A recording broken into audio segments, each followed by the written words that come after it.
Bonsoir, chers amis Diaspora Camtivo, bienvenue à notre nouvelle édition de Secret Showbiz. Secret Showbiz, c'est cette émission-là qui a été entièrement programmée pour vous, pour tous les acteurs culturels, également pour toutes les personnes qui sont intéressées par le monde du showbiz.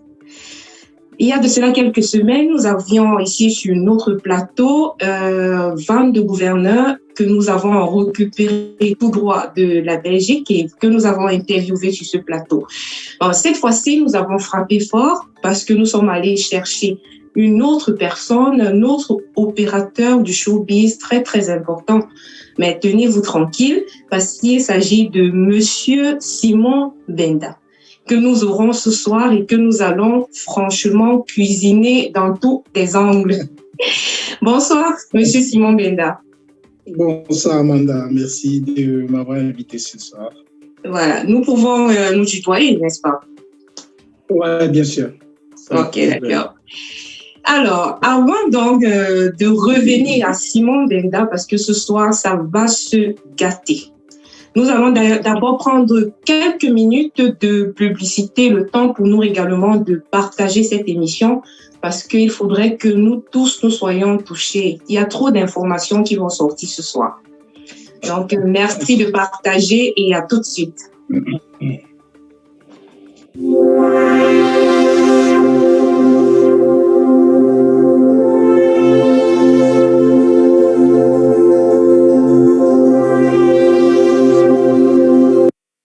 Les foulards Aïcha HBS Carré de luxe peuvent être portés en toute saison avec toujours une extrême sensation de plaisir. Les foulards Aïcha HBS Carré de luxe brillent, scintillent et illuminent les couleurs, douceur et légèreté en font une matière de foulard et écharpe les plus agréables à porter autant par les femmes que par les hommes. Made in France, 100% soie. Les foulards et écharpes HBS Carré de luxe, la classe.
Bienvenue à la clinique naturelle du Grand Hangar.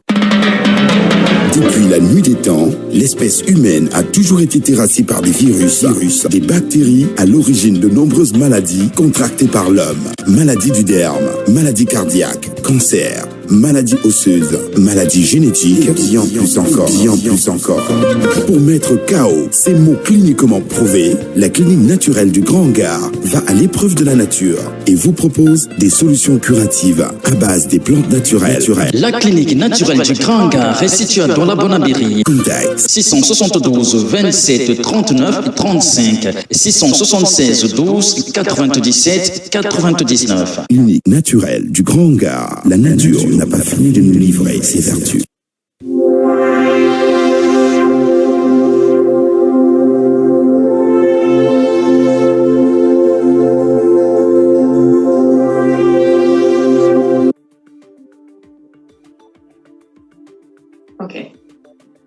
Alors, rebonsoir et nous revoilà à notre émission Secret Showbiz.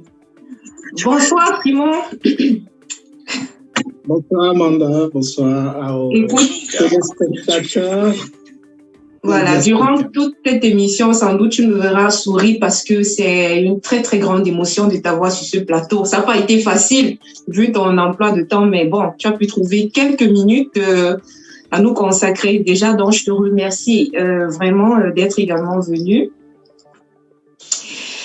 Voilà, alors qui est donc Simon Benda? Parce que c'est un nom conscient, donc quand on prononce quelque part, il y a un peu tremblement de terre. Qui est Simon Benda?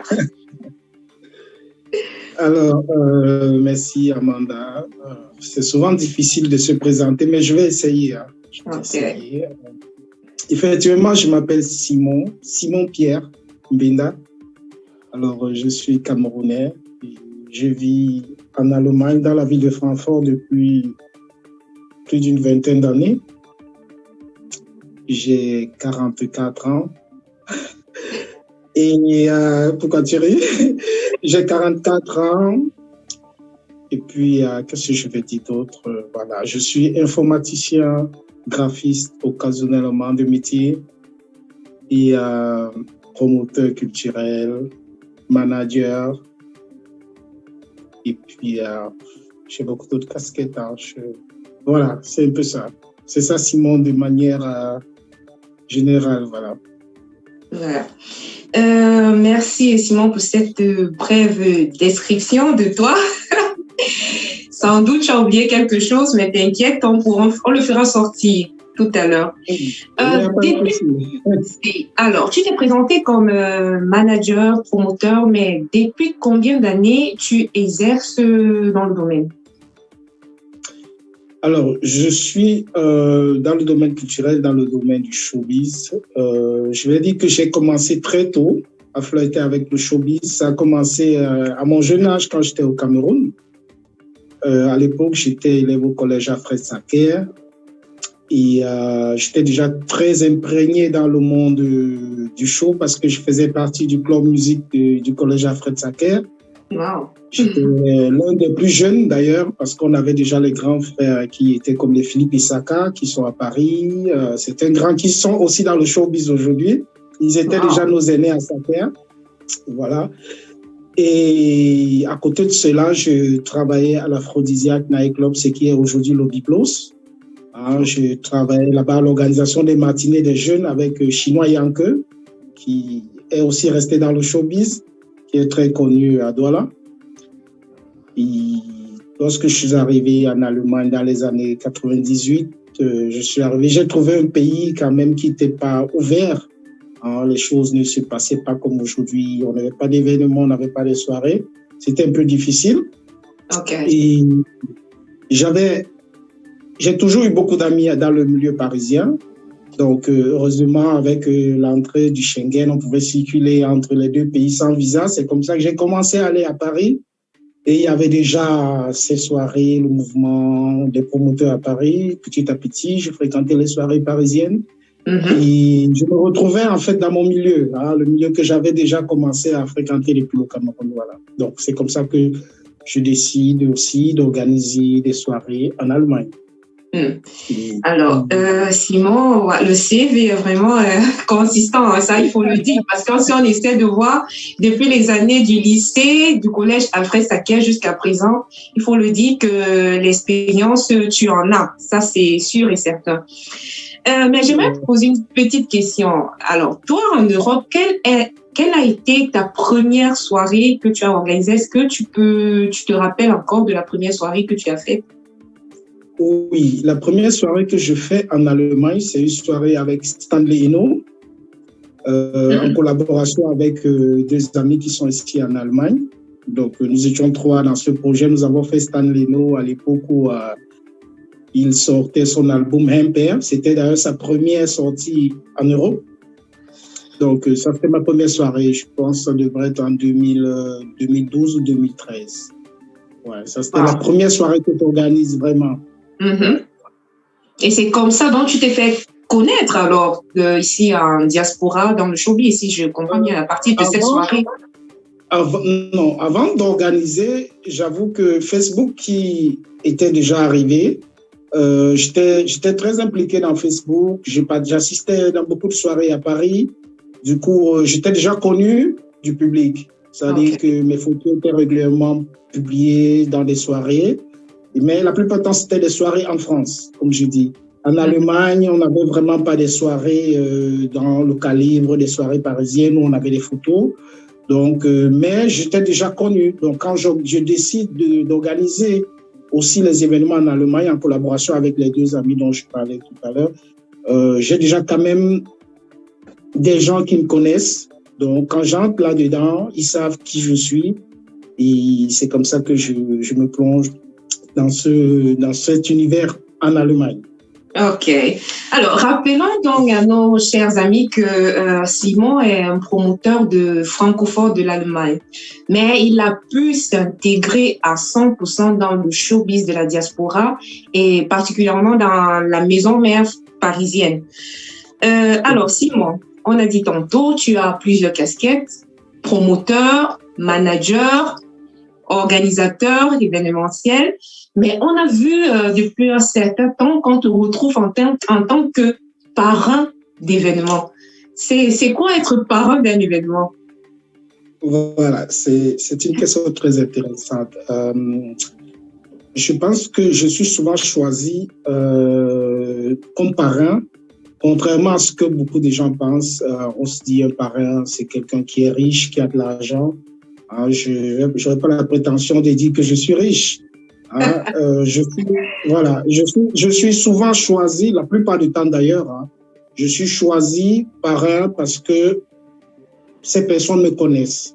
OK. Elles ont entendu parler de moi. Et elles ont entendu parler de moi pas parce que je prends les tables à 5 000 euros. De champagne, oui. Oh non, loin de là, je ne pense pas. Mais Simon, qu'est-ce que ça implique? Et que laissons un peu le contexte de c'est toi, on est en train de parler maintenant. Qu'est-ce que ça implique être parrain d'un événement? Ouais, c'est justement là où j'en venais. Donc, je suis en train de dire que ces gens me choisissent comme parrain parce que lorsqu'il y a un événement où je suis sollicité comme parrain, je suis vraiment impliqué. Et je travaille en amont avec celui qui organise l'événement. Enfin, quand il me donne l'occasion, c'est le cas de Van de Gouverneur le week-end dernier à Bruxelles, à Charleroi, pardon. Voilà, je travaille en amont avec le promoteur, je pose mes conditions. Je pose mes conditions sur la qualité de l'événement, sur certains critères. Parce que je ne veux pas que mon nom soit associé à un échec. Tout à fait. Okay? Voilà. Et l'échec peut arriver, mais il faut au moins qu'on ait travaillé mûrement sur le projet. Donc, je pose mes conditions et je travaille vraiment avec le promoteur. Je deviens comme un prestataire du promoteur. Waouh! C'est mal qu'on le dit parce que ceux qui me prennent comme parrain ont l'avantage que je suis graphiste, donc je fais dans les visuels et tout. Donc, tous les visuels que vous avez vus, la plupart des événements où je suis parrain, comme par exemple chez Van de Gouverneur, c'est moi qui les réalisais. Ouais. Donc, je travaille avec lui. Au début, j'ai vu le visuel qu'il avait sorti, par exemple, je lui ai dit non, je ne suis pas d'accord avec ça. C'est pas beau, c'est pas classe pour le style d'événement que tu veux présenter et pour lequel tu veux que je sois parrain. C'est comme ça, je lui fais un autre visuel et puis on repart. Donc, c'est pour dire que j'accompagne le promoteur du début, enfin, du moment où il me contacte jusqu'à la veille.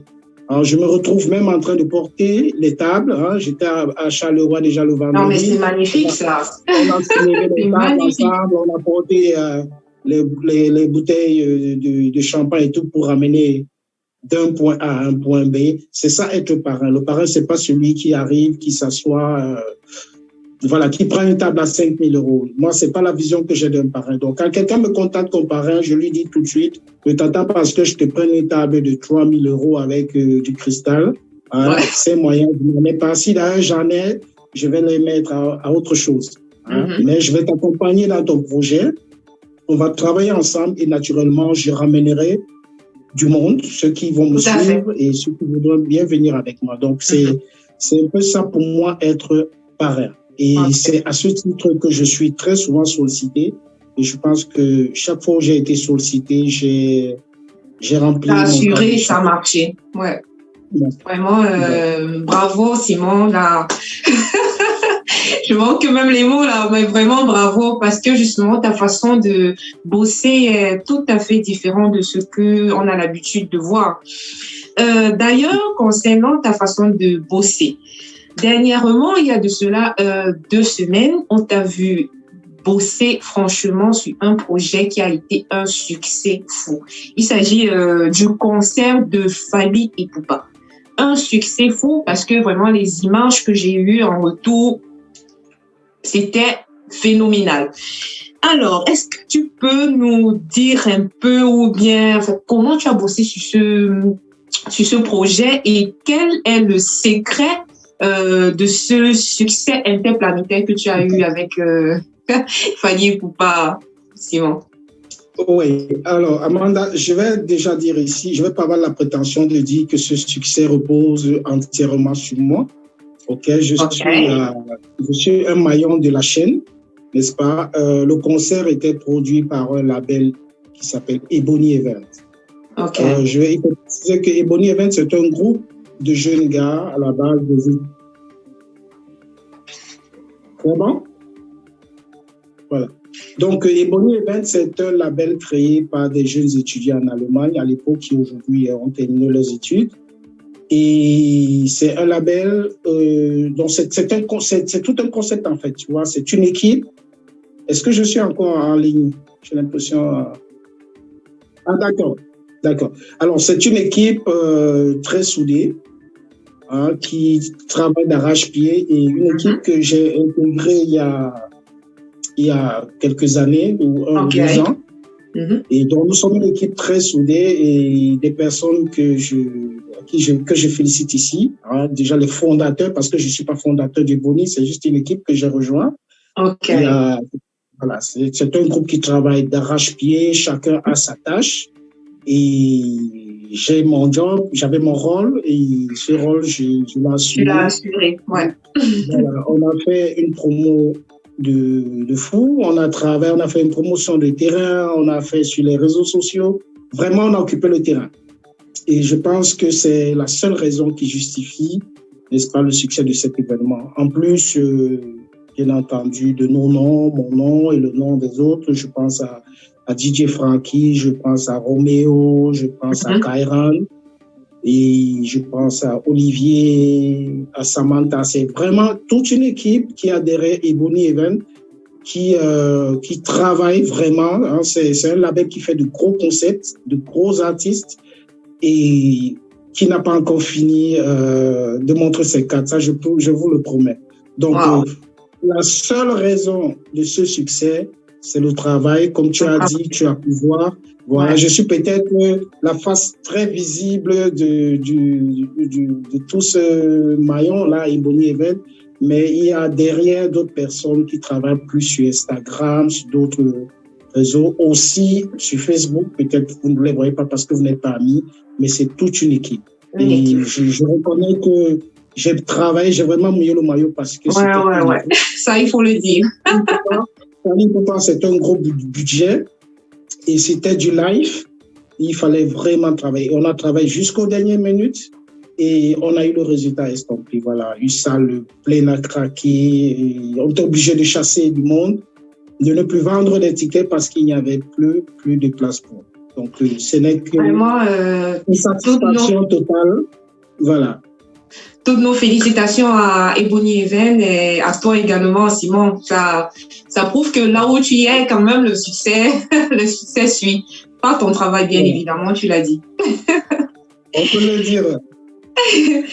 Alors, avant donc on continue avec les questions parce qu'il y en a, on va essayer un peu de regarder les réactions de ceux qui nous écoutent et pourquoi pas transmettre quelques salutations parce que tous sont là pour toi, hein, Simon. Ils sont là en train de te regarder.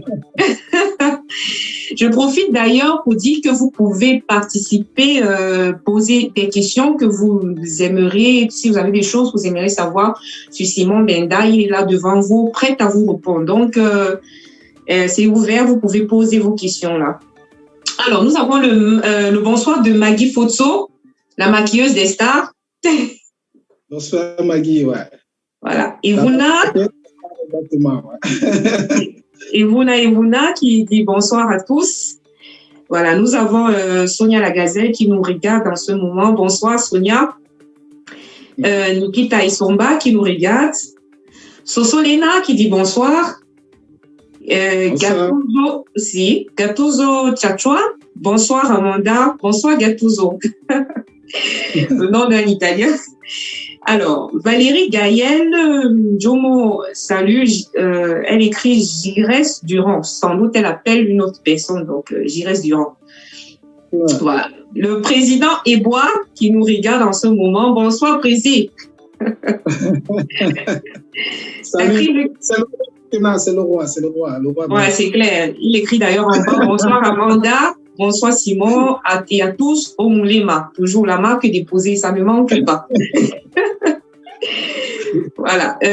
Takris Kadiak, salut, je suis déjà en poste. Bonsoir, Takris Kadiak. Vraiment, merci de toujours nous suivre. Nous sommes énormément touchés. Alors, Charles Bertrand Jomuna dit bonsoir, Amanda Blimbling et bienvenue, Simon. Voilà. Il y a des salutations, hein. Monsieur Armand Jameau, le roi du micro, est en train de nous regarder et il adresse également ses salutations. Salut Armand. Voilà. Gattuso Tchachua nous a fait une petite question. Il dit, alors, Simon, quelles sont les difficultés que vous avez rencontrées au niveau du Cameroun? Bref, quand tu travaillais au niveau du Cameroun, quelles sont les difficultés que tu as eu à rencontrer? Ça, c'est une question de Gattuso Tchachua. D'accord. Alors, les difficultés que j'ai rencontrées au Cameroun, c'était dû à mon jeune âge d'abord, parce que là, j'avais 16-17 ans et j'étais déjà dans un milieu des grands. Du coup, ils ne me laissaient pas facilement m'exprimer. Mais devant ma popularité au sein de l'établissement, surtout de la 3e en 4e, parce que je faisais encore le premier cycle à l'époque. Ils étaient obligés de travailler avec moi, mais c'était pas facile. Nous avons travaillé, par exemple, avec... il y a ce grec qui avait le biblos, je crois qu'il s'appelait Shaddai, quelque chose comme ça. Et Shaddai qui leur disait toujours, je veux Simon dans mon équipe, il travaille très bien. J'ai ramené tous les élèves de Saké, tous les élèves de Jos, tous les élèves de IPN aux matinées des jeunes. Donc, la seule difficulté que j'avais au Cameroun, c'était mon jeune âge. Et les aînés ne voulaient vraiment pas me laisser faire mon chemin. À part ça, tout se passait super bien. Puisqu'on a abordé le sujet alors d'intégration, parce qu'on remarque toujours ce petit problème, les plus anciens n'aiment pas laisser les plus jeunes s'intégrer facilement dans le milieu. Aujourd'hui, Simon, on peut dire que voilà, tu es un ancien dans le domaine du showbiz. Mais toi, comment généralement tu accueilles les jeunes qui viennent dans le milieu? Cette situation je veux dire, les fautes sont partagées en fait. On a d'un côté certains aînés qui ne veulent vraiment pas accompagner, n'est-ce pas, les jeunes qui arrivent, se disant peut-être qu'ils vont leur arracher la vedette. Et d'un autre côté, on a les jeunes. Oui, c'est vrai. D'un autre côté, on a les jeunes qui refusent d'écouter les aînés. C'est-à-dire, ils veulent entrer dans le showbiz comme ça. Ils veulent entrer par la fenêtre. Voilà. Ils ne veulent pas prendre les escaliers. Or, nous, les anciens, nous avons commencé par la cave, on a grimpé les escaliers jusqu'à entrer dans la maison. Donc, il y a ces jeunes qui arrivent en force, ils veulent frapper. Mais comme on parlait hier en off, Amanda, toi et moi, le showbiz ne ment pas. Le showbiz a ses codes. Quand tu ne les respectes pas, ça te frappe. C'est-à-dire que si tu veux arriver en cascade, tu veux jouer les cahiers, tu te dis je suis fort, parce que j'ai 5000 amis sur Facebook, je vais frapper une soirée, je vais réussir. Ouais. Quand les chants t'arrivent, tu t'assois, tu te calmes et tu comprends que tu t'y es mal pris. Donc, je reconnais qu'il y a des aînés qui n'accompagnent vraiment pas les plus jeunes. Souvent qui les noient d'ailleurs. Pour qu'ils... Ça en arrive, Simon, t'inquiète pas. Voilà, j'ai justement une question à propos. Pour qu'ils se mordent les dents et ne reviennent plus. Donc, les fautes sont partagées. Les jeunes qui ne respectent pas ceux qui étaient déjà là avant et certains aînés aussi qui ne jouent pas le jeu. OK. Alors, là, on a parlé des difficultés que tu as eues quand tu étais au Cameroun. Mais ici, en Europe, quelles sont les difficultés auxquelles tu as été confronté? Honnêtement, j'ai pas rencontré des difficultés ici en Europe parce que, comme j'ai dit, en Allemagne, déjà, c'était pas ça, il n'y avait pas des événements, donc je fais partie des tout premiers. Du coup, il n'y avait pas assez de gens pour me mettre des bâtons dans les roues. Ceux qui étaient déjà là faisaient dans la discothèque, sont mes partenaires Ebony Event dont on parlait, et ils faisaient déjà le club à l'époque. Donc, mais le milieu parisien, quand je suis entré là-bas, j'ai eu cette chance de retrouver mes grands avec qui j'étais déjà à Saker. Je vais penser à Émile Dou, Philippe Essaka, toute cette bande du groupe Dia, c'est des gens avec qui j'étais déjà à Saker. Donc, c'est les grands que je connaissais. Du coup, quand j'arrivais, j'apprenais carrément auprès d'eux. Et je faisais exactement ce que je reprochais à certains jeunes maintenant, de ne pas écouter, mais moi, j'écoutais beaucoup. Je regardais comment ça se passait. Les Samuel et Banda, j'assistais aux soirées parisiennes Samuel et Banda. Je vais citer le patron de Diaspo comme Ibélé, derrière qui j'ai fait mes premiers pas. Oui, il faut le dire. J'ai fait mes premiers pas. On a commencé, quand il avait déjà commencé Diaspocam, je travaillais beaucoup avec lui. Et je vais dire que je n'ai vraiment, en aucun moment, été reprimandé ou alors bousculé par les anciens. Au contraire, ils m'ont beaucoup appris.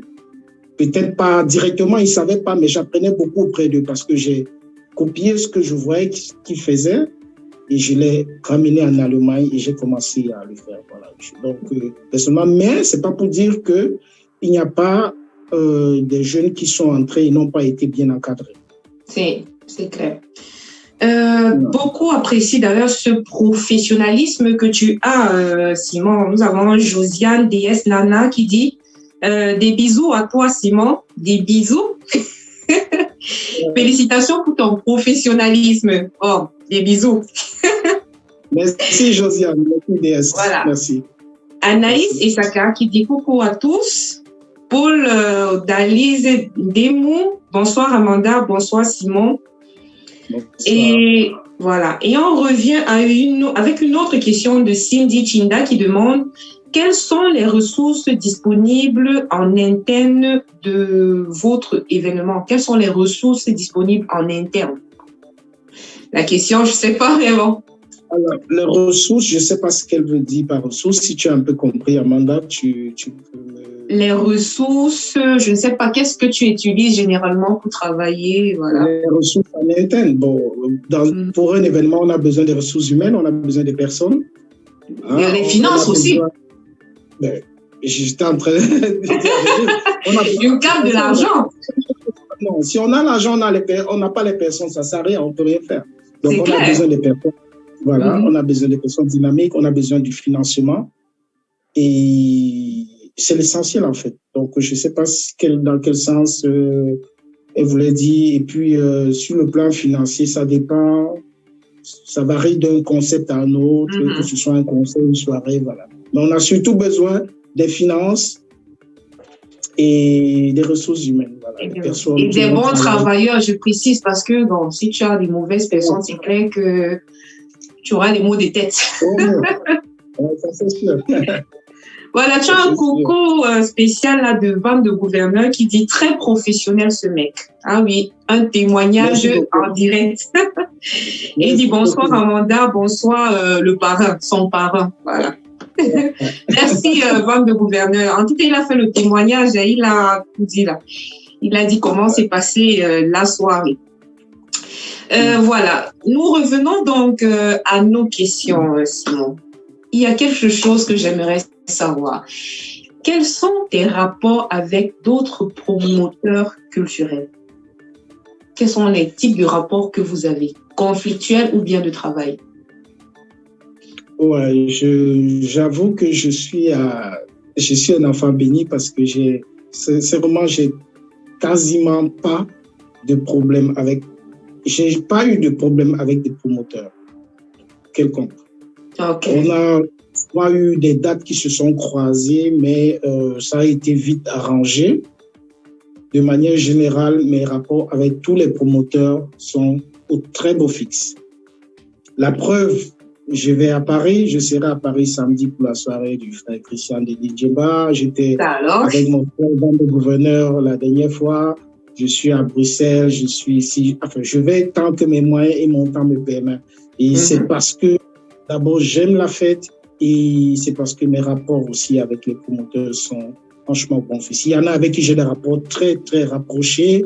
Hein, tu vas me permettre de les citer, les Christelle Kitcheux, comment il s'appelle, les Christian de Djemba, c'est des gens avec qui je cause tout le temps. C'est avec des gens avec qui j'ai des rapports vraiment, vraiment approfondis. Là, je parle de ça, c'est des promoteurs parisiens, hein, en Allemagne, la Fautulaise. Bref, tous les promoteurs dans tous les pays, hein, on s'entend super, super, super bien. Non, mais c'est magnifique. On profite d'ailleurs pour envoyer un big coucou comme ça à tous ces autres promoteurs que probablement je ferai venir ici à cette émission de Secret Showbiz. Tu dois goûter à ton piment, c'est vrai. Ah non, c'est clair. Mais alors, cette joie que tu as dans ce showbiz, que tu manifestes, que tu donnes à tous tes confrères et consoeurs, est-ce que ça veut dire que dans ce monde, c'est toujours la paix qui règne? Ça veut dire les coups bas, parce qu'on entend, hein, ça il faut se le dire, les coups bas, les jalousies, les calomnies, ça existe puisqu'on voit sur la toile. Mais toi, est-ce qu'on peut en parler? Qu'est-ce que tu peux nous dire par rapport à ça? Ça existe ou ça n'existe pas dans le monde du showbiz? Oui, ça existe même beaucoup, hein, surtout dans le milieu parisien. C'est un milieu qui est actuellement soumis, mais gangréné par des guerres, par des haines, par de la jalousie. Au fond, on se demande qu'est-ce qui se reproche ces personnes. Parce qu'il y a quelques années, honnêtement, il y a quelques années à Paris, dans le showbiz parisien, c'était quand il y avait une soirée, c'est tout le monde qui était là. On sentait un engouement. Aujourd'hui, les gens bagarrent à Paris pour faire des salles de 300 personnes. C'est incroyable. Des gens qui autrefois remplissaient des stades, aujourd'hui se retrouvent en train de bagarrer pour faire des salles de 300 personnes. Parce que lorsque X organise une soirée, Y et Z sont derrière en train de tirer, les gens n'allaient pas en train de saboter. Voilà. Donc là, je parle de la France. En Allemagne, tout est calme. Et il faut remarquer que c'est dans le milieu parisien. Je ne vais pas généraliser toute la France, c'est dans le milieu parisien qu'il y a le plus gros problème au niveau de l'événementiel. La jalousie a gangréné. Du coup, tu as même peur d'aller dans une soirée parce que tu ne sais pas si tu vas fâcher un ami qui lui est en conflit avec le promoteur. Donc, c'est très, très délicat. Et je pense que tout ceci tourne aussi du fait que certains anciens, on va revenir à ce que tu disais tout à l'heure, certains anciens n'ont pas accepté de passer le témoin. Tout à fait. Aujourd'hui, tu vas remarquer à Paris qu'il y a plus de femmes qui organisent en France les événements que d'hommes. Ouais. En effet, voilà, c'est une belle remarque que tu fais là. Hein. C'est vrai en plus. Ouais. Faut remarquer. Et sont celles qui font du succès. Les femmes. OK. Cécile Déma, on va voir Rosine Mémy, on va voir Christelle Kitcheux, pour seulement s'arrêter à Paris. Alors, les hommes sont derrière. Hein? Ils tirent les ficelles. Donc, c'est comme s'ils n'acceptaient pas, n'est-ce pas, la place que cette femme... La prise de pouvoir de la femme. Oui, mais c'est un fait. C'est un fait. Ils sont rentrés dans des petits jeux qui ont rabaissé, n'est-ce pas, leur cote de popularité. Aujourd'hui, il y a certaines femmes qui osent, hein, et qui font de belles soirées à Paris, on voit. Ouais. Donc, c'est ça. Mais quand tu vas regarder en Belgique, tout se passe super bien. En Allemagne, tout se passe super bien. En Suisse, ça va. À Londres, ça va. Le problème, c'est à Paris. C'est à Paris que les promoteurs se mangent vraiment. Et... Alors, vu qu'on en parle si bon, parce que voilà, dernièrement encore, il y avait quelques promoteurs et promotrices qui se clashaient un peu par rapport justement aux dates d'événements qui coïncident.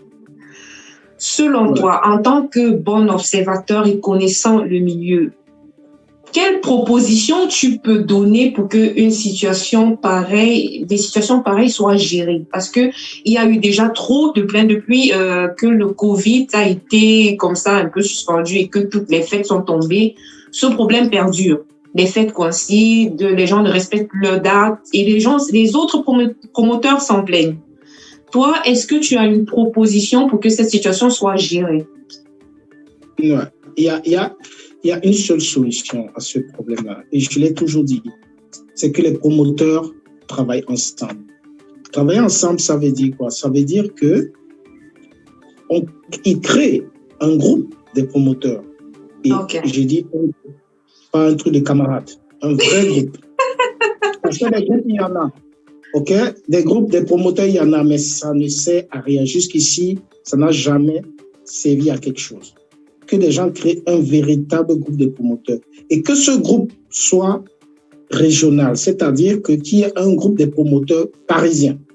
Okay. Parce qu'il y a des groupes qui ont été créés, des gens déjà n'arrivent pas à se gérer entre promoteurs parisiens, mais ils sont dans un groupe de tous les promoteurs de la diaspora pour gérer quoi en fait. Donc il faut déjà que dans le milieu parisien, ils créent un groupe de promoteurs parisiens. Et lorsqu'ils sont dans ce groupe, tous les promoteurs doivent y être. Qu'ils soient ennemis ou pas, ils doivent s'y retrouver. Et à l'intérieur, au début de l'année, chacun propose des dates ou alors la date à laquelle il aimerait faire son événement. Et tu seras d'accord avec moi que lorsque vous êtes dans un groupe, si je viens mettre le 10 janvier, Amanda vient mettre le 10 janvier, c'est facile que dans notre groupe ensemble, avec Amanda, on se dit, bon, écoute, tu sais, voilà, Simon, laisse-moi le 10, toi tu fais le 24, ainsi de suite. Et ensemble, vous pouvez une date, un calendrier de l'année. Amanda fait en janvier, Simon fait en mars, tel fait, ainsi de suite. Ça fait qu'il n'y aura pas de problème de date. Et que les gens ne pensent pas que le show, la soirée, la réussite d'une soirée, c'est une période. Parce que tu vas remarquer que tout le monde cible une certaine période. Ouais, non. En effet. Tu peux organiser le 25 décembre, tu fais poteau, comme on parle communément. Tu peux organiser en janvier, tu fais poteau. La période n'influence en rien. Ouais. Tu fais une belle soirée en décembre, en plein hiver, à moins 30 degrés de froid. Si tu fais une bonne communication, si tu as un bon concept, les gens vont sortir. Donc, que les gens arrêtent de se bagarrer sur une certaine période donnée, toutes les périodes. Ils sont en train de s'entretuer, Simon, par rapport aux dates, là. Ben oui. Donc, c'est pour ça, il faut qu'ils créent un groupe de promoteurs de Paris. Parce qu'ils sont nombreux là-bas. Ouais. La seule zone où il y a vraiment beaucoup, quand je dis Paris, c'est avec toute la couronne, hein, toute la banlieue et tout ce qui est là-bas, qu'ils créent un groupe.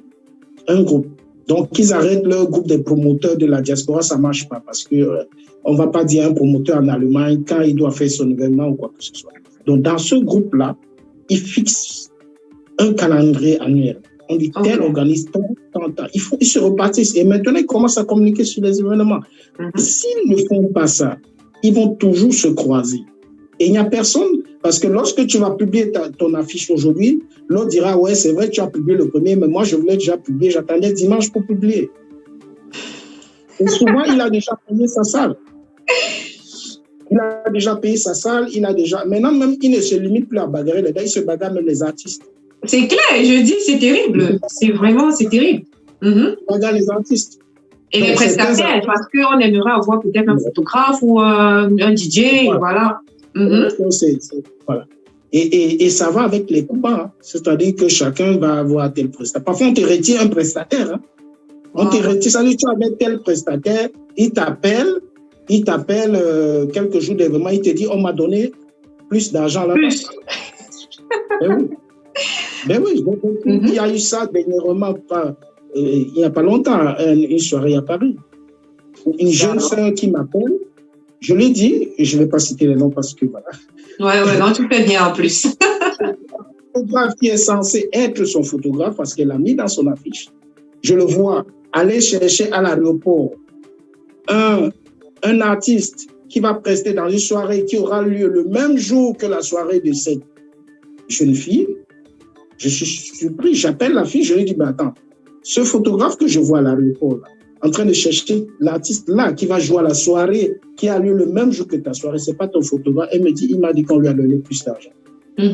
Ça alors? Voilà à quoi est résumé le showbiz parisien. Tu payes fort, le prestataire est capable de lâcher le promoteur avec qui il était déjà parce qu'il n'a pas payé fort et parti. Parfois, il te dit, mais pas, tu constates sur Facebook qu'il a déjà mais justement, parce que c'est après ça que la fille a demandé à ce prestataire l'argent qu'elle avait déjà versé. Donc, c'est pour dire que tant que ce type de problèmes ne sont pas réglés, voilà. Tant que ça perdure, le showbiz parisien va toujours aller en bas. Voilà. Vraiment, merci. Ça, ce sont des secrets je crois qu'il fallait un Simon Benda dans cette émission pour nous dévoiler, en fait, ces rouages, ces petits secrets comme ça du showbiz, ces coups bas que beaucoup de promoteurs vivent. Et malheureusement, ils ne peuvent même pas se plaindre parce que voilà.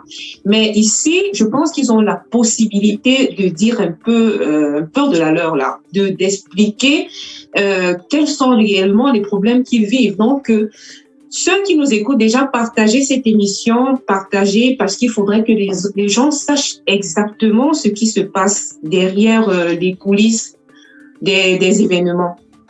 Déjà pour l'information, mais ça peut nous aider, ça peut aider vraiment tout le monde, tous ceux qui veulent se mettre dans de nouveaux projets d'organisation d'événements. Alors, on va lire encore quelques réactions. Question pour toi de respirer un peu, Simon, parce que je ne vais pas te lâcher aussi facilement. Voilà. Nous avons le président Ebobala qui dit « Je confirme et courage à toi, Van de gouverneur ». Donc, probablement, c'est un message qu'il a à Van de gouverneur. Voilà. Washington, le monument original. Tu dis « Bonsoir, Simon ». C'est clair. Alors, Charlie Kodia Parker est en train de nous regarder en ce moment. Seydou Tebati, un ancien de il a écrit un ancien de Francfort. Voilà. Un bonsoir à Armand Kamjomo depuis le Canada. Bonsoir ma grande sœur chérie. Je te love. Bonsoir. Alors, Louise Coteau a une question. Louise Coteau demande, dans vos événements, quelles sont les conditions de réservation et d'annulation?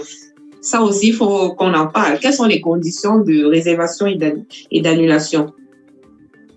Ouais, voilà, c'est chaque promoteur qui organise son événement qui pose ses conditions, en fait. Mais de manière générale, lorsque quelqu'un appelle pour réserver un événement, une place pour une soirée, sa place n'est garantie que lorsqu'il a payé au moins l'avance de sa réservation. C'est-à-dire, si tu fais une réservation... Question, parce que, excuse-moi, je ne veux pas te couper, parce que c'est aussi une question que j'ai déjà eu à me poser. C'est vrai que j'ai eu à organiser des événements moi aussi, mais dans quelles conditions une avance est remboursable?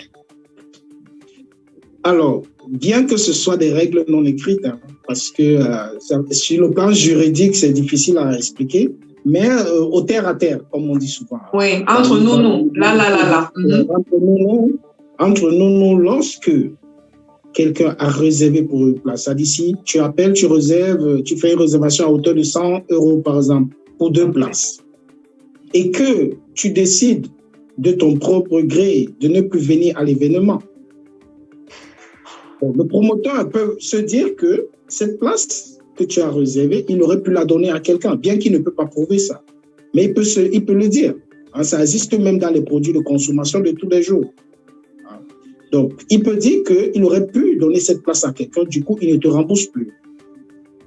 Maintenant, ça dépend de ce que tu as. Nous, on a souvent eu des cas où quelqu'un a eu un malheur.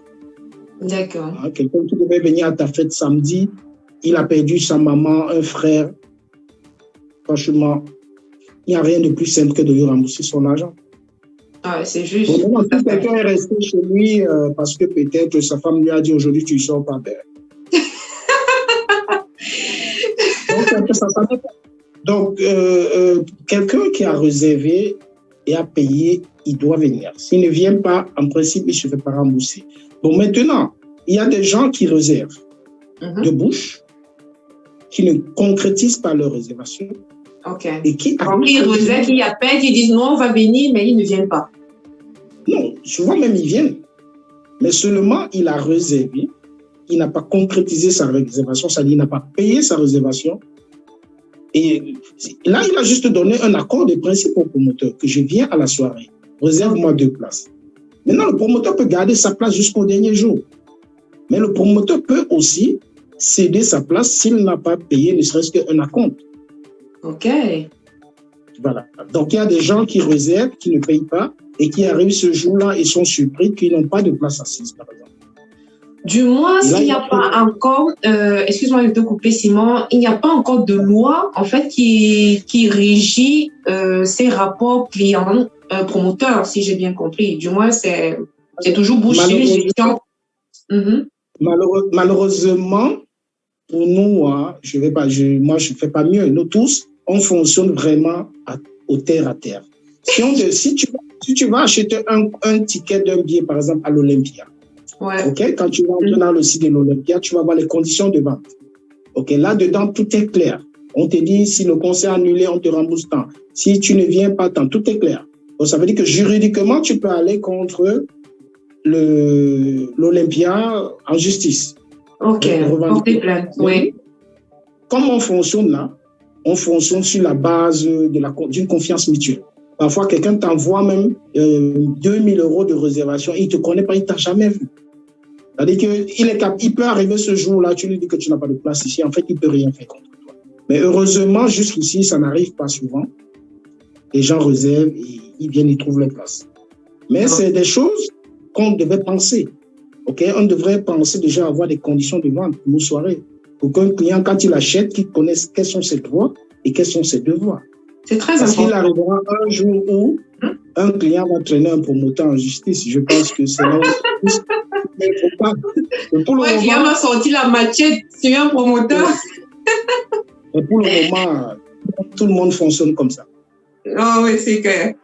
Alors, toujours dans les... Parce que c'est versé, excusez l'expression, c'est versé, wow, les questions, donc du coup... Je vais un peu essayer de prendre un peu, voilà, ce qui me tape à l'œil comme ça, parce que vraiment, je pense pas que ce soit on pourra poser toutes les questions à Simon. Mais bon, voilà. Kamel Wali qui dit Simon Benda toujours ce franc-parler. Beaucoup, malheureusement, ne comprendront jamais. Que tu as un franc-parler que beaucoup ne comprendront jamais. Kamel Wali, c'est un promoteur qui était en Allemagne, qui vit maintenant du côté de Strasbourg. Ah, d'accord. Ouais. Voilà, c'est un ami. Salut, Kamel. Ok, un big coucou à Kamel Wali du côté de Strasbourg. C'est ce que tu as dit, non? Ouais, exactement.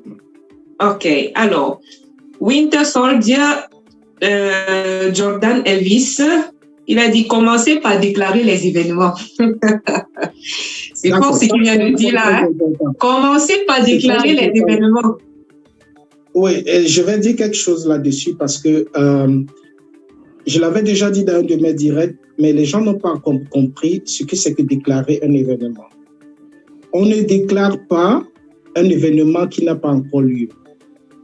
Dans tous les pays d'Europe, je ne connais pas l'Amérique latine, dans tous les pays d'Europe, les impôts se payent après.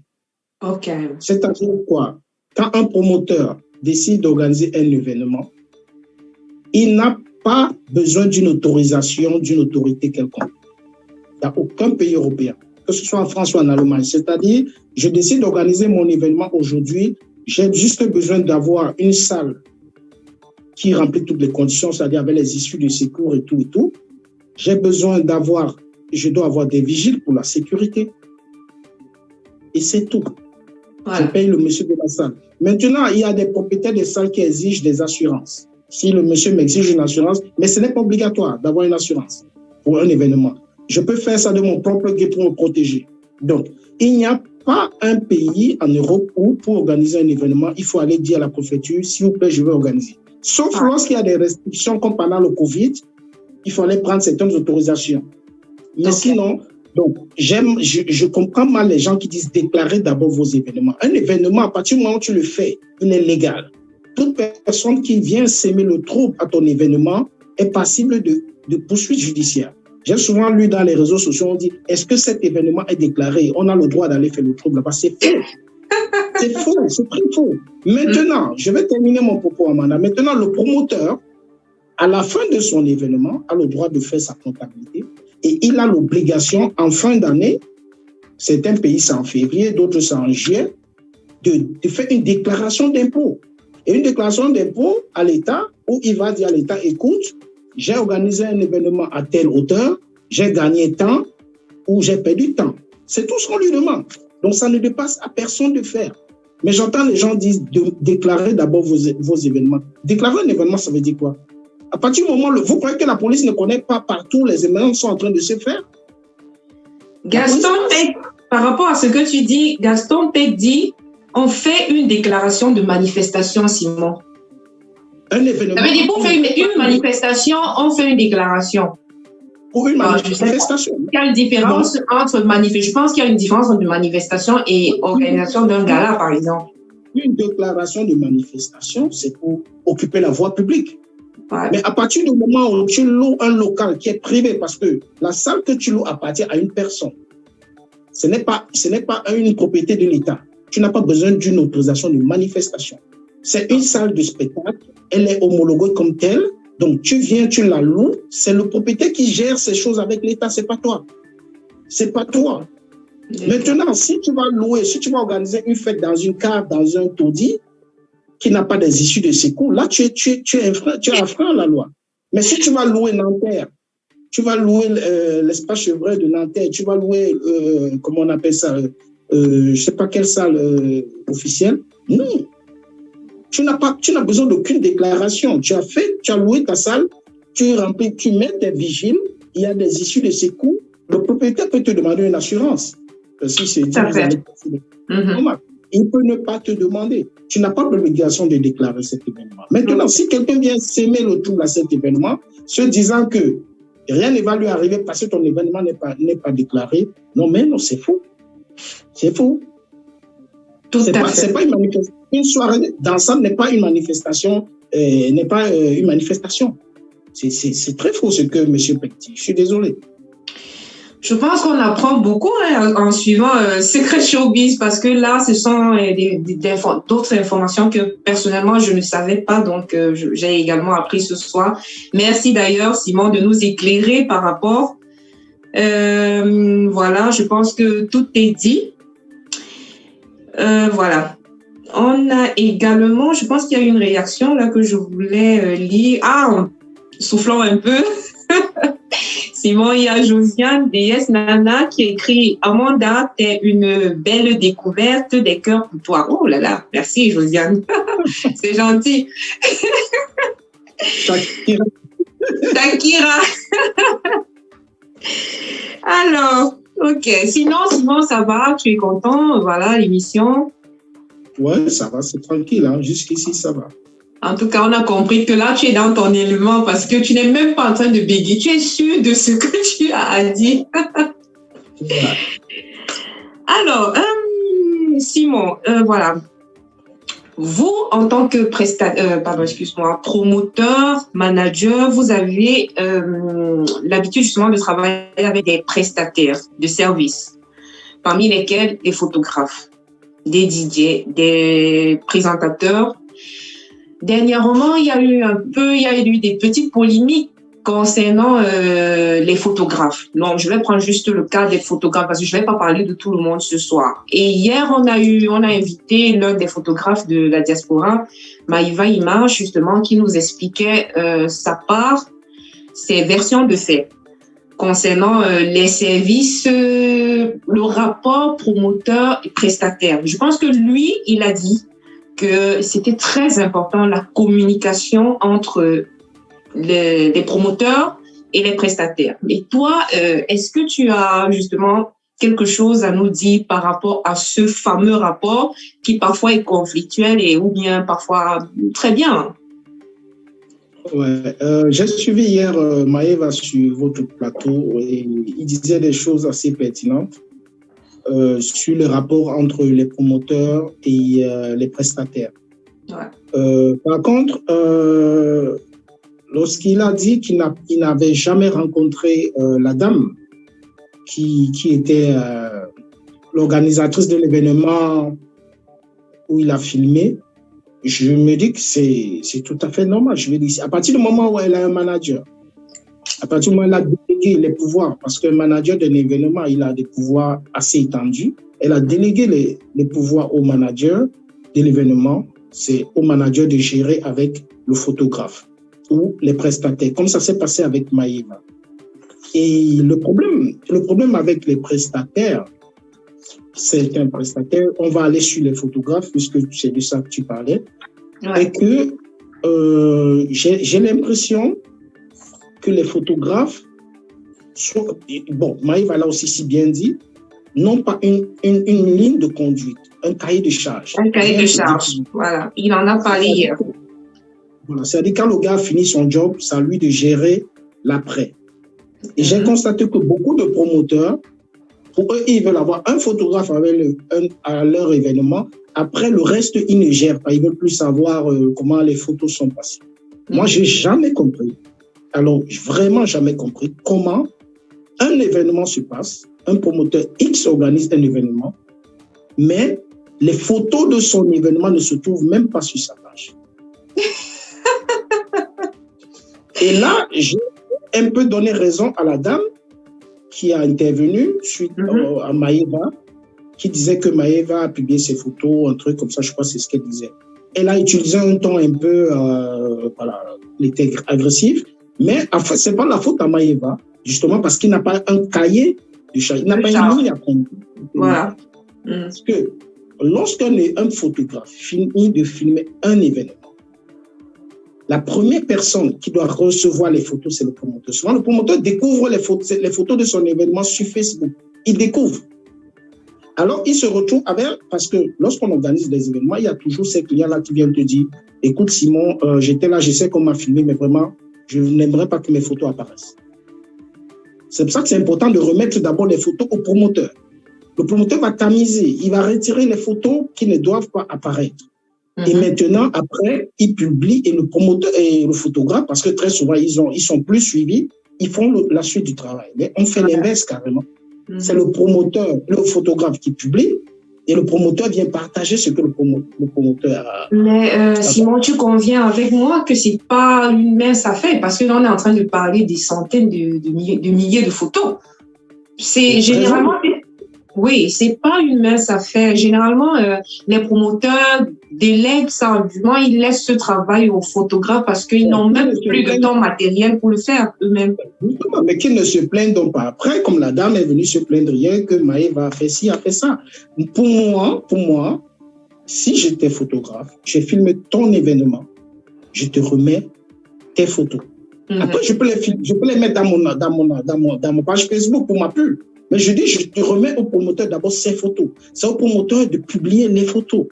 Parce que je vais te dire quelque chose qui est très gênant encore dans ces histoires des photos avec les photographes. C'est que, vous savez, quand un photographe filme un événement et que lui, dans sa politique, il choisit certaines photos qu'il va d'abord publier en premier, ça veut dire qu'on va d'abord publier l'arrivée de la marraine pendant 2 jours. 3e jour, on commence à publier l'arrivée du parrain. 4e jour, on publie les arrivées de tant. Pendant ce temps, les personnes lambda, qui sont les plus nombreuses dans la salle, il ne faut pas oublier. Ouais. Parce que nous, les parents, on est devant, là, on est sur les salons, on fait notre show. Mais les gens qui ont payé plus dans cette salle-là, ils sont derrière. Ils sont derrière. Ils attendent leurs photos pendant des semaines. Pendant ce temps, on est en train d'avoir la photo de la marraine, du parrain. Et ça, le photographe, il est dans son rôle. Je veux dire qu'il fait revivre sa page. Mais c'est là où le promoteur doit entrer en jeu. Le promoteur doit récupérer toutes les photos de son événement. Il les publie. Parce qu'il y a des gens, souvent, ils finissent la soirée. Au bout de 5 jours, ils n'ont jamais vu leurs photos. Ils oublient. Ils oublient parce que certains ne suivent pas les photographes. Ils ne savent pas que c'est Maëva qui a filmé. Voilà la page de Maëva, je vais chercher ma photo là-bas. Okay. En principe, si je viens à la soirée de Christelle Ketchup, si je veux mes photos, je dois aller les chercher à la page de Christelle Ketchup. Ce n'est pas chez Maëva. Si j'arrive chez Maëva, je trouve qu'il a publié le parrain. Demain, il a publié la marraine. C'est son job. Je veux dire que c'est sa page. Mais le promoteur devait avoir ses photos. Donc, le fait de publier les photos d'Amy, ça fatigue les gens. Les gens se demandent souvent, finalement, nous sommes partis à la fête. Ça veut dire que nous sommes des sous-personnes. Donc, il faut que le promoteur récupère ses photos. Maëva, GPS, Eric Photo, et tout. Ils sont dans leur job de filmer d'abord les entrées phares. C'est tout à fait normal. C'est pour faire vivre leurs photos. Mais c'est au promoteur. Ces photos, de dire à ses invités, écoutez, vous êtes tous pareils, bien que celui-là était devant, était assis sur un salon, je balance toutes vos photos. C'est vraiment frustrant, certaines personnes qui ne retrouvent même pas leurs photos, parce qu'elles ne savent même pas où ça se trouve, en fait. Parce que le promoteur, chez qui ils étaient, n'a eu aucun suivi sur ces photos. Et je suis sûr qu'il y a beaucoup de promoteurs. Si tu lui dis que, bon, ta soirée temps, montre-moi la galerie de cette photo, il ne peut pas avoir. C'est chez le photographe. C'est chez le photographe. Tout à fait. Et c'est le photographe qui s'est tapé tout ce travail-là. Et c'est à lui que tu vas reprocher de n'avoir pas donné. Ah, mais non. Ça compte tes photos. C'est clair. Tout à fait. Donc, pour résoudre ce dilemme entre photographes, on en parle parce que c'est une situation qui s'est posée tout récemment. Il faudrait vraiment qu'il y ait cette communication entre les promoteurs et les photographes, les prestataires en général. C'est très plus que Maïva l'a dit, GPS avant a dit la même chose et également Simon Benda ce soir dit la même chose. Il faudrait vraiment qu'il y ait une très très bonne communication. Sinon, ce genre de petit clash, il y en aura toujours. Ça, c'est sûr. Alors, ma question phare, ma question que j'aime beaucoup et voilà, qui me plaît tellement. Alors, Simon Benda, le showbiz, il y a l'argent dedans. C'est ma question. On est riche quand on fait ça. C'est une question très on fait jamais. Apparemment, on est lourd. Ouais. C'est une question très intéressante. Et, on peut vivre du showbiz. Non, je te réponds tout de suite que non. Ça, alors? Je te réponds tout de suite que non. On ne peut pas vivre du showbiz. Même si tu décides d'organiser les événements tous les mois, tu ne peux pas. Et ceux qui viennent dans le showbiz avec un esprit commercial, ils vont se planter. Ils vont se planter. Le showbiz, on doit le faire par passion. Par passion. Si on avait des sponsors, des vrais sponsors, hein, pas les sponsors que vous... Pas nos sponsors qu'on connaît là. Sponsors qui t'en demandent plus qu'ils t'en donnent, quoi. Non, pas ça. Je dis des vrais sponsors. Si les promoteurs avaient des vrais sponsors, c'est-à-dire quelqu'un qui s'élève, une société qui dit, bon, écoute, je prends ton artiste et ta salle en charge. Oui. Mais on n'en a pas. Mais nos sponsors là, parce qu'il a pris une table là, tu dois mettre son logo gros comme ça dans ton flyer. Ce n'est pas des sponsors, ça n'apporte rien du tout. Rien du tout. Donc, bon à savoir. Bon à savoir. Honnêtement, ça n'apporte rien. Donc, le showbiz, on peut gagner 2 000, 3 000 euros à une soirée, 4 000 euros, 5 000 euros, mais parfois tu perds. On perd aussi 6 000 euros. Donc, c'est pas, on ne peut pas s'enrichir dans le showbiz. Il faut oublier. Faut oublier. Et le showbiz, on le fait par passion. Par passion. Et c'est pour ça que je dis souvent à nos frères artistes que quand on vient souvent vous prendre pour prester dans des événements, sachez que c'est plus vous qui en tirez profit, en fait. Parce que le gars qui fait son truc, il va sortir le matin, là, il a 1 000 euros, mais 1 000 euros de bénéfices. Et si tu regardes toute l'énergie qu'il a dépensée durant tous ces moments de promotion, hein, souvent, dans les calculs de bénéfices à la fin, le promoteur ne calcule même pas les soirées où il allait faire sa promo, il a pris des tables. Hein. Donc, il calcule ces dépenses-là de la soirée. Donc, c'est pas, je ne dis pas qu'on ne gagne pas. Je veux dire, il y a des soirées où tu peux gagner 3 000 euros, 5 000 euros, il y en a qui gagnent plus. Mais on ne peut pas dire que c'est un métier. On ne peut pas. Il n'y a pas l'argent. En fait. Il n'y a pas l'argent dans le showbiz. Bon, en tout cas, j'ai jamais gagné un argent dans le showbiz où je peux dire que bon, ok, c'est bon là. Que tu en es fier, quoi. Quand je m'en vais, c'est faux. Bref, on aime, on est passionné, mais parfois le showbiz est un peu ingrat, ça il faut le dire. Parce que les résultats, quand je parle de résultats parfois économiques, n'est pas, comment on dit, n'est pas n'est pas digne, par exemple, du travail effectué, de tout ce qui a été effectué comme travail. C'est ça, non, Simon, si je comprends bien? Oui. On est souvent déçus lorsqu'on a des pertes à un événement, mais je pense que un événement, c'est la préparation. Okay? Un événement, c'est la préparation. Lorsque tu prépares bien ton événement, au pire des cas, tu vas rentrer limite dans tes frais. Okay. Il est difficile de faire un événement où que tu as bien mûri, que tu as bien travaillé. Un événement, tu voulais poser une question? Non, pas du tout. Et le succès d'un événement, je ne sais pas si c'est ce que tu voulais poser comme question, ça passe par là, par le début. Et le début, le point zéro du succès, c'est l'affiche. L'affiche que tu sors pour ton événement. Ouais. Cette affiche, c'est la première des choses que les gens vont voir. Et le premier jour où tu vas sortir ton affiche, tu pourras gagner déjà au moins 50 millions. Seulement ton affiche. Wow. Donc, quand tu as une affiche qui est parlante, une affiche parlante, c'est quoi? C'est une affiche qui a des informations précises, visibles, moins touffues. Quand quelqu'un voit ça, il dit « Waouh ». Tout de suite, il cherche l'adresse. Tout à fait. Il cherche l'adresse. Donc, c'est ton visuel. Comment tu présentes ton événement. Exactement.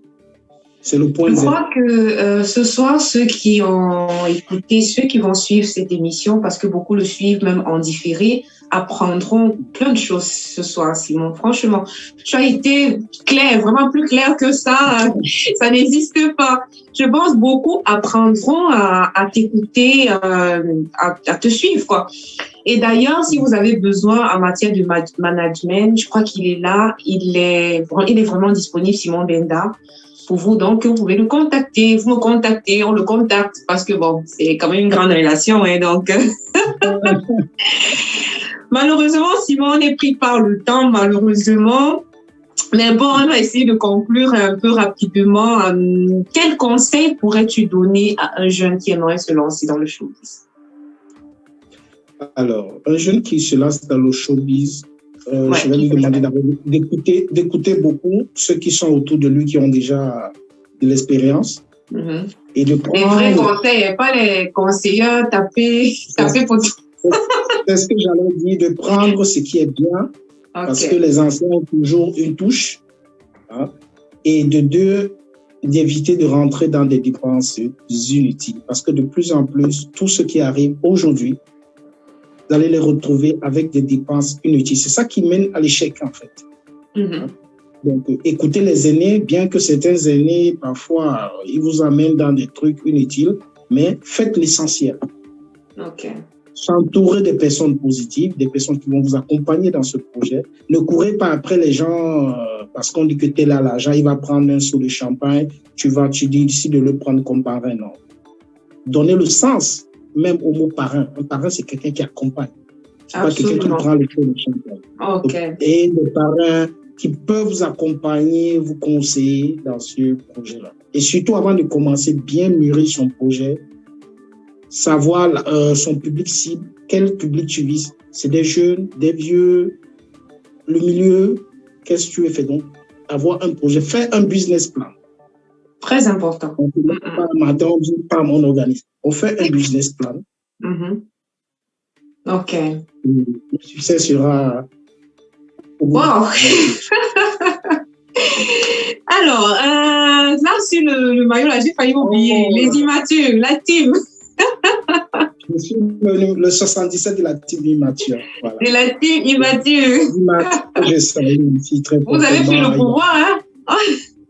Oui, les immatures, c'est un groupe, je vais parler brièvement de ça, Van l'avait déjà dit l'autre jour, c'est un groupe de personnes, nous sommes 9.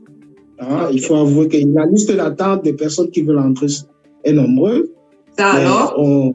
Ils sont encore à l'épreuve, oui. C'est un groupe de personnes qui s'amusent vraiment à fond et qui soutiennent tout le monde. Il y a des promoteurs dedans, il y en a qui ne sont pas promoteurs. Hein. Actuellement, nous sommes 9, je vais les citer vite fait.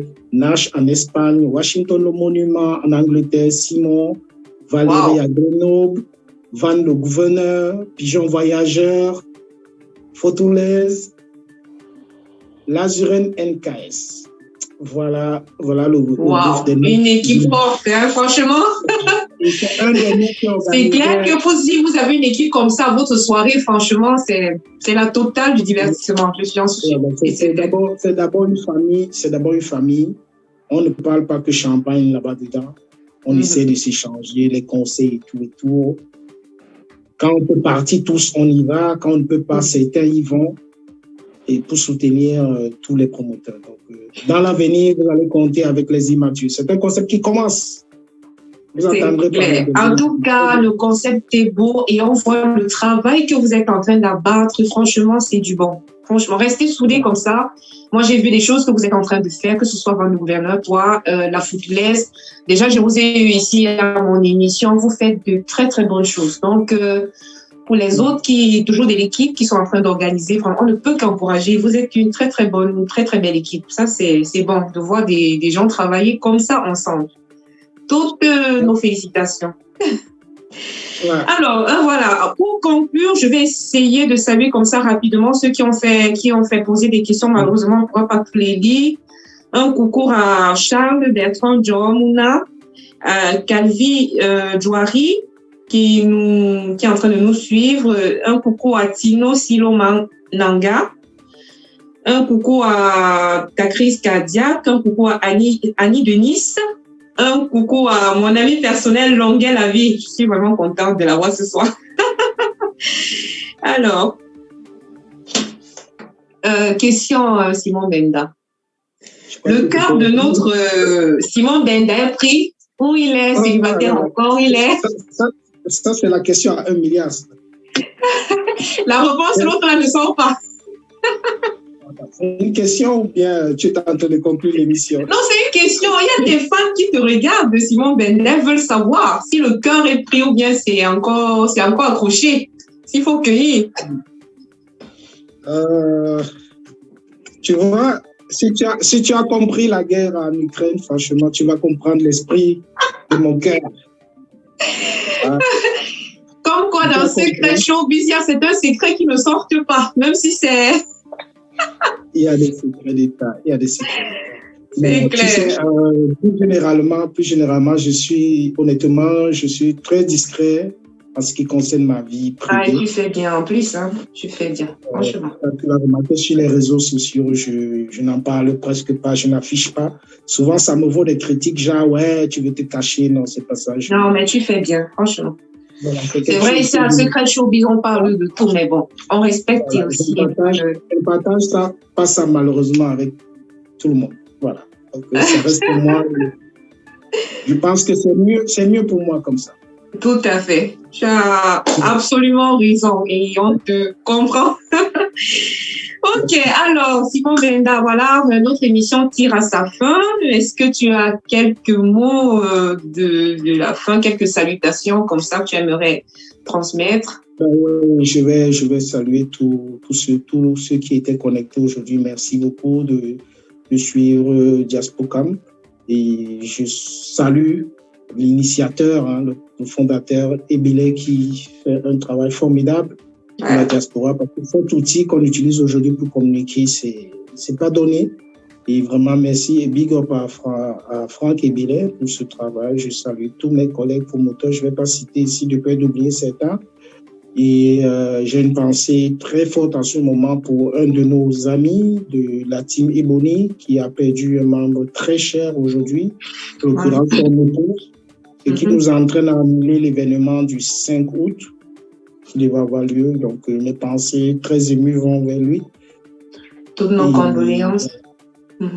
Merci pour lui. Et voilà. Puis, bonne fin de soirée à tout le monde. Et à toi, Amanda, merci. Merci d'avoir pensé à créer cette émission parce que ça nous permet d'échanger, de partager nos expériences. Tout ce que j'ai dit ici, peut-être j'ai dit des choses inexactes, mais je crois, pour moi, est-ce qu'elles sont exactes? Si je me trompe, bon, ceux qui ont la raison vont corriger. Donc voilà, merci à toi de nous permettre de nous exprimer comme ça. Et j'espère revenir très bientôt. Vraiment. Merci vraiment, Simon, d'être là, d'être venu ce soir. T'inquiète, des invitations, tu en auras parce que tu sais, il y a des droits de réponse, là, tu vois. Tu as dit un truc. Donc, prépare-toi à ce qu'on te porte critique et toi également, tu auras un droit de réponse. De toute façon, Secret Showbiz est là pour ça. Secret Showbiz est là pour vous, promoteurs, managers et pour tous ceux qui veulent justement comprendre les rouages de ce monde. Merci de nous avoir écoutés ce soir. C'était Amanda, votre présentatrice. Merci à Simon Benda, vraiment pour tout, d'avoir été aussi clair. Merci à toute l'équipe derrière ces images que vous voyez. Et je profite d'ailleurs pour vous annoncer que demain, il y aura notre émission Journal des événements. Donc, toujours à 20h demain, mercredi. Restez connectés et un maximum de partage. Bonne soirée à tous et à très bientôt avec un prochain invité qu'on doit cuisiner. Merci Simon, bonne soirée à tout le monde. Ciao, ciao, au revoir. Ciao. Les foulards Aïcha HBS Carré de luxe peuvent être portés en toute saison avec toujours une extrême sensation de plaisir. Les foulards Aïcha HBS Carré de luxe brillent, scintillent et illuminent les couleurs, douceur et légèreté en font une matière de foulard et écharpe les plus agréables à porter autant par les femmes que par les hommes. Made in France, 100% soie. Les foulards et écharpes HBS Carré de luxe, la classe.